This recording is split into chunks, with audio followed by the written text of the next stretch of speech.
ಆ ಕಡೆ ಅದೂರು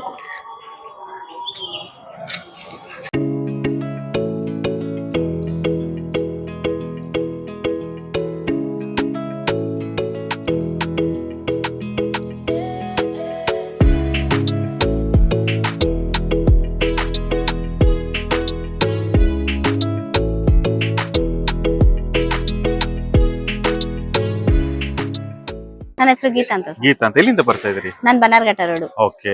ಮದ್ವೆ ಆಗಿದೆ ಅಲ್ವಾ? ಹಾ, ಮದುವೆ ಆಗಿ 2 ಮಕ್ಕಳಿದ್ದಾರೆ. ಮನೆಯವ್ರು ಏನ್ ಮಾಡ್ತಿದ್ದಾರೆ? ಅವರು ಡ್ರೈವರ್. Okay okay. ಏನ್ ಕಾಲ ಏನಾಗಿತ್ತು ಆಕ್ಚುಲಿ ನಿಮ್ಗೆ?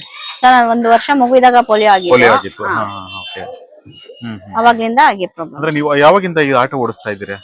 ಆಟೋ 1 ವರ್ಷ ಹತ್ರ ಬಂತು ಓಡಿಸಕ್ ಸ್ಟಾರ್ಟ್ ಮಾಡಿ. ಈಗ 1 ವರ್ಷದಿಂದ ನೀವು 1 ಓಡಿಸ್ತಾ ಇದ್ದೀರಿ? ವರ್ಷದಿಂದ ಓಡಿಸ್ತಾ ಇದೀನಿ. ಇದ್ರಲ್ಲೇ ಜೀವನ ತಾವು ಮಾಡ್ತಿರೋದು? ಇವಾಗ ಇದ್ರಲ್ಲೇ ಜೀವನ ಮಾಡ್ತಾರೆ. ಯಾರ ಸ್ಫೂರ್ತಿ ನಿಮ್ಗೆ ಇದು? ಸರ್, ಸ್ಫೂರ್ತಿ ಅಂದ್ರೆ ಇರೋ ಪ್ರಾಬ್ಲಮ್ ನ ಹೆಂಗ್ ಸಾಲ್ವ್ ಮಾಡ್ಕೋಬೇಕು, ಹೆಂಗ್ ಹೋದ್ರೆ ಹೆಂಗ್ ಆಗುತ್ತೆ ಅಂತ ನೋಡ್ಕೊಂಡು. ಅದೇ ಆಟೋ ಓಡಿಸ್ಬೇಕಂದ್ರೆ ತುಂಬಾ ಆಸೆ ಇತ್ತು. ಹೇಳ್ಬೇಕು ಅಂದ್ರೆ ನಮ್ಮ ಮನೆಯವರೇನೆ ನನ್ ಗಂಡನೇ ಓಡ್ಸಕ್ ಆಗಲ್ಲ ಅಂತಂದಿರು. ಓಡ್ಸು ಅಂತ ಹೇಳಿದ್ರು, ಆದ್ರೆ ಸರಿಯಾಗಿ ಕಲ್ಸ್ಕೊಡಕ್ ಇದ್ ಮಾಡ್ತಾ ಇದ್ರು.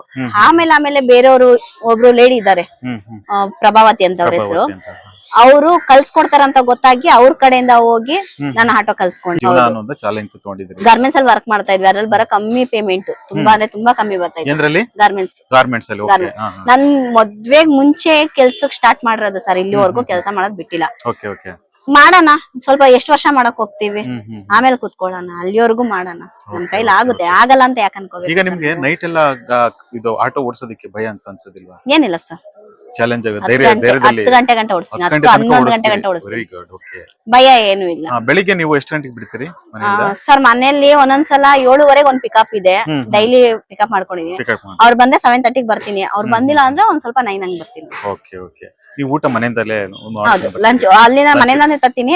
ಯಾವತ್ತನ ಸಪೋಸ್ ಹೊರಗಡೆನು. ಮಕ್ಕಳೆಲ್ಲ ಎಷ್ಟನೇ ಕ್ಲಾಸ್ ಓದ್ತಿದ್ದಾರೆ?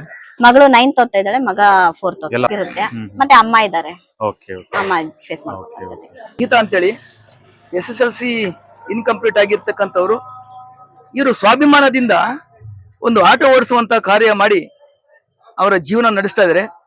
ಅವರ ಯಜಮಾನರು ಆಟೋ ಡ್ರೈವರ್ ಅಂತೇಳಿ ಹೇಳಿದ್ದಾರೆ. ಇವರು ಸಹ ಆಟೋ ಡ್ರೈವ್ ಮಾಡ್ತಾ ಇದ್ದಾರೆ. ಏನ್ ಮೇಡಮ್ ಇದು ಹೆಂಗಾಯ್ತು? ಎಷ್ಟು ವರ್ಷಗಳ ಹಿಂದೆ ಆಗಿತ್ತು?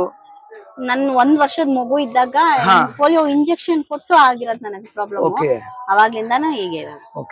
ಇವತ್ತಿನ ಕಾಲದಲ್ಲಿ ಜೀವನ ಕೈ ಕಾಲು ಗಟ್ಟಿ ಇದ್ರೂ ಸಹ ಜೀವನ ಮಾಡ್ಲಿಕ್ಕೆ ಬಹಳ ಕಷ್ಟ ಪಡ್ತಾರೆ, ತೊಂದರೆ ಅನುಭವಿಸ್ತಾರೆ. ಬಟ್ ಸ್ವಾಭಿಮಾನದಿಂದ ಬದುಕುವಂತದಂದ್ರೆ ಶ್ರೀಮತಿ ಗೀತಾ ಅವರನ್ನ ನೋಡಿ ಸಮಾಜ ಕಲಿಬೇಕು. ಇವರು ಪಾಪ ಪೋಲಿಯೋದಿಂದ 1 ವರ್ಷದ ಬೇಬಿ ಇರ್ಬೇಕಾದ್ರೆ ಪೋಲಿಯೋದಿಂದ ಇವರ ಒಂದು ಕಾಲನ್ನ ಒಂದು ವೀಕ್ ಮಾಡ್ಕೊಂಡಿದ್ದಾರೆ. ಆದ್ರೂ ಸಹ 2 ಮಕ್ಕಳ ತಾಯಿಯಾಗಿದ್ದುಕೊಂಡು, ಗಂಡ ಇದ್ದುಕೊಂಡು, ಬಾಡಿಗೆ ಮನೆಯಲ್ಲಿ ಇದ್ದುಕೊಂಡು, ಬಾಡಿಗೆ ಕಟ್ಕೊಂಡು ಈ ಗಾಡಿಯನ್ನ, ಈ ಒಂದು ಆಟೋವನ್ನ ಒಂದು ಬಾಡಿಗೆಗೆ ತಗೊಂಡು, ಓನರ್ ಬೇರೆ ತಗೊಂಡು ಇವರು ಆಟೋ ಚಾಲನೆ ಮಾಡಿಕೊಂಡು ಜೀವನ ಮಾಡ್ತಾ ಇದ್ರೆ. ಸ್ನೇಹಿತರೆ, ನಾನು ಹೇಳ ಬಯಸ್ತೇನೆ ಅಂತಂದ್ರೆ, ಇಂಥವರಿಗೆ ಅಂಗವೈಕಲ್ಯ ಇರತಕ್ಕಂತಹ ಯಾವುದೇ ನಮ್ಮ ನಾಗರಿಕರಿರ್ಲಿ, ಅವರಿಗೆ ಸಮಾಜ ಕಲ್ಯಾಣ ಇಲಾಖೆಯಿಂದ ಅಂಗವಿಕಲರ ಕಲ್ಯಾಣ ನಿಧಿ ಅಂತೇಳಿ ಏನಿದೆ, ಸರ್ಕಾರ ಅವರಿಗೆ ತಲಾ ಒಂದು 10 ಲಕ್ಷವನ್ನಾದ್ರೂ ಅವರಿಗೆ ಒಂದು ಕೊಟ್ಟು ಇಂತಹ ಸ್ವಾಭಿಮಾನ ಜೀವನ ಮಾಡ್ಲಿಕ್ಕೆ ಅವಕಾಶ ಮಾಡಬೇಕು ಅಂತೇಳಿ ಈ ಮೂಲಕ ಆಗ್ರಹಿಸ್ತೇನೆ. ಈ ಮೂಲಕ ನಾನು ಎಲ್ಲಾ ಜನಗಳಲ್ಲಿ ಹೇಳ ಬಯಸುತ್ತೇನೆ ಅಂದ್ರೆ, ಸ್ವಾಭಿಮಾನದಿಂದ ಬದುಕಿ. ಯಾರು ಸಹ ಏನೇ ಸಮಸ್ಯೆ ಆದ್ರೂ, ಕಷ್ಟ ಆದ್ರೂ ನೀವು ಜೀವ ಕಳ್ಕೊಳ್ಳುವಂತದ್ದು ಮಾಡಕ್ ಹೋಗ್ಬೇಡಿ. ಜೀವನ ಅನ್ನೋದು ಒಂದೇ ಸರ್ತಿ, ಮತ್ತೆ ಜೀವನದಲ್ಲಿ ನಮಗೆ ಲೈಫ್ ಸಿಗೋದಿಲ್ಲ. ಈ ಗೀತಾ ಅವರು ಇದಕ್ಕೆ ಒಂದು ಮಾದರಿ ಅಂತೇಳಿ. ಒಳ್ಳೇದ್ ಮೇಡಮ್, ದೇವ್ರ ಕೈಲಿ ಆದಷ್ಟು ಏನ್ ಸಹಾಯ ಆಗುತ್ತೋ ನಾವು ಮಾಡ್ತೇವೆ. ಅದ್ರ ಜೊತೆ ಸರ್ಕಾರದಿಂದ ಏನ್ ಸವಲತ್ತು ಸಿಗಬೇಕು, ಆ ಸವಲತ್ತಿಗೋಸ್ಕರ ನಾವು ನಿಮ್ ಪರವಾಗಿ ನಾವು ಹೋರಾಡ್ತೇವೆ. ಹಾಕೊಳಕ್ಕಾಗತ್ತಾ? ಆಗುತ್ತೆ.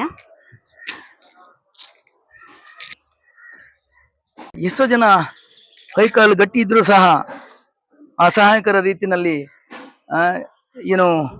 ಪ್ರಾಣಗಳನ್ನ ಕಳ್ಕೊಳ್ತಾರೆ. ಸಂಕುಚಿತ ಮನೋಭಾವಕ್ಕೆ ಒಳಗಾಗಿ ಮತ್ತು ಅವರ ಒಂದು ಆತ್ಮಸ್ಥೈರ್ಯವನ್ನ ಕುಗ್ಗಿಸಿಕೊಂಡು. ಬಟ್ ಇವರು ನೋಡಿ, ಶ್ರೀಮತಿ ಗೀತಾ ಅವರು ಬಹಳ ಹೆಮ್ಮೆ ಎನಿಸ್ತದೆ. ಈ ತರ ಕೃತಕವಾದ ಕಾಲನ್ನು ಹಾಕಿಕೊಂಡು ಸಹ ಸ್ವಾಭಿಮಾನದಿಂದ ಇವರು ಬದುಕ್ತಾ ಇದ್ದಾರೆ. ಇವರು ಒಂದು ರೀತಿಯಲ್ಲಿ ಸ್ಫೂರ್ತಿದಾಯಕ. ಸಮಾಜಕ್ಕೆ ಎಲ್ಲಾ ಇರ್ತಕ್ಕಂಥ ಜನರಿಗೆ ಸ್ಫೂರ್ತಿದಾಯಕವಾಗಿರ್ತಕ್ಕಂಥ ಮೇಡಮ್ ಅವರು, ಗೀತಾ ಅವರು. ಒಳ್ಳೇದು ಮೇಡಮ್.